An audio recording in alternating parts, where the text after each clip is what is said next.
नमस्कार, मैं रतन सेन भारती। आज हम बात करेंगे सहारा और सेबी को लेकर।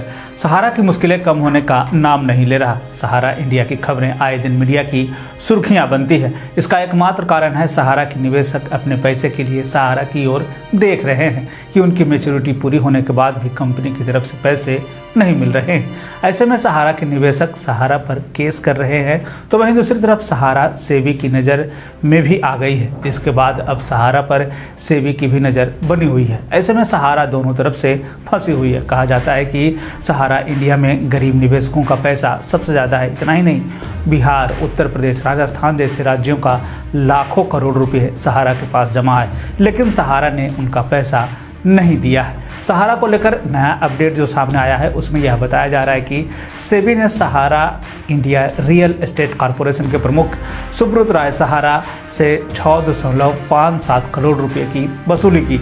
हमने आपको सहारा इंडिया रियल एस्टेट कॉरपोरेशन का नाम इसलिए बताया क्योंकि इसी नाम से जो है सहारा इंडिया कंपनी सेबी के पास गई थी अपना आईपीओ लाने के लिए, और जिसके बाद जो है पूरा मामला फंस गया और अब जो है इस पूरे मसले पे 6.57 करोड़ रुपए की सेबी ने वसूली की है। सेबी ने वसूली को लेकर दिए अपने तर्क में बताया है कि वैकल्पिक तौर पर पूर्ण रूप से परिवर्तनीय डिवेंचर यानी कि OFCD जारी करने के नियमों का उल्लंघन करने पर उनके सहारा इंडिया रियल एस्टेट कॉरपोरेशन, इसके प्रमुख सुब्रत राय और अन्य से 6.57 करोड़ रुपए का लंबित बकाया वसूल किया गया।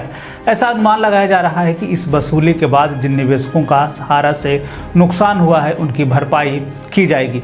ये की जाएगी कि नहीं की जाएगी, ये एक प्रोसेस है और इसमें जो है लोगों की उम्मीद बची है कि सेबी और हाई कोर्ट, सुप्रीम कोर्ट जो है इनसे जो है अब पैसे मिल सकते हैं। लेकिन अब भारत सरकार ने भी इस पे जो है इन्वॉल्वमेंट अपना करना शुरू कर दिया है। हालांकि अब आंकड़े बहुत छोटा है, सेबी को इसको लेकर और भी ठोस कदम उठाने की ज़रूरत है।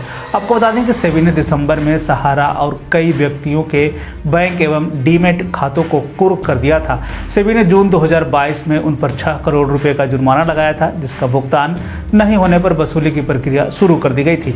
आपको बता दें कि यह पूरा मामला सहारा इंडिया रियल एस्टेट कॉरपोरेशन और सहारा हाउसिंग इन्वेस्टमेंट कॉरपोरेशन द्वारा 2008-2009 में OFCD जारी करने से संबंधित है।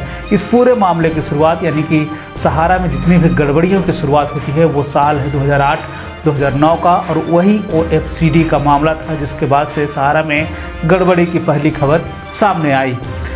इन्हें जारी करने के कुछ नियमों का सहारा ने जो है उल्लंघन किया था। सेबी की माने तो इन कंपनियों ने आम जनता से OFCD के लिए सब्सक्रिप्शन मांगा था और सहारा के द्वारा सेबी को सारी जानकारी साझा नहीं की गई। ऐसे में सहारा ने सेबी के ICDR issue of capital and disclosure requirement regulation और PFUTP यानी कि provision of fraudulent and unfair trade practices के प्रावधानों का इन्होंने उल्लंघन किया। सहारा ने पैसे दिलवाने के लिए भारत सरकार से भी पहल शुरू कर दी है। पिछले दिनों जिस तरह से गृह मंत्रालय, वित्त मंत्री और अन्य संस्थानों की तरफ से बैठक हुई उसमें इस बात का जिक्र किया जा रहा है कि हम किस तरह से 24,000 करोड़ रुपए को 523 कंपनियों में बांट सके। हालांकि बाद में यह भी कहा गया है कि इस 24,000 में से 5,000 करोड़ रुपए की मांग भारत सरकार की तरफ से की जाएगी, जिसमें कि कंपनियों को धीरे धीरे करके पैसे का भुगतान किया जा सके। हालांकि अब इसमें देखने वाली बात यह है कि इस पूरे मामले पर सहारा का रुख क्या होता है, क्योंकि अब केंद्र सरकार ने अपना रुख स्पष्ट कर दिया है। ऐसे में अब देखना है कि सहारा किस तरह का रुख अख्तियार करती है। अगर सहारा की तरफ से किसी भी तरह की आपत्ति नहीं होती है तो उम्मीद करते हैं कि बहुत ही जल्द गरीब निवेशकों का पैसा उनके खाते में पहुंच जाएगा। आपको बता दें कि जैसे ही सेबी के पास जब सहारा गई थी अपने IPO को लेकर, तब जो है उस समय 24,000 करोड़ रुपए जो है वो IPO के रूप में अपना निकलवाना चाहते थे, लेकिन जो है यह पूरा मामला फंसा और अब तक जो है वो पूरा मामला फंसा हुआ ही है। ऐसे में लोगों की उम्मीद है कि जितनी जल्दी हो सके उनकी जो जिनकी खास करके जिनकी मैच्योरिटी पूरी हो गई है उनका जो है पैसा अब सहारा से उन्हें मिले, ताकि वो अपने भविष्य को ध्यान में रखते हुए जो पैसे जमा किए थे वो जो है उनके हाथों में आ सके। तो ये था सहारा और सेबी से जुड़ा हुआ खबर।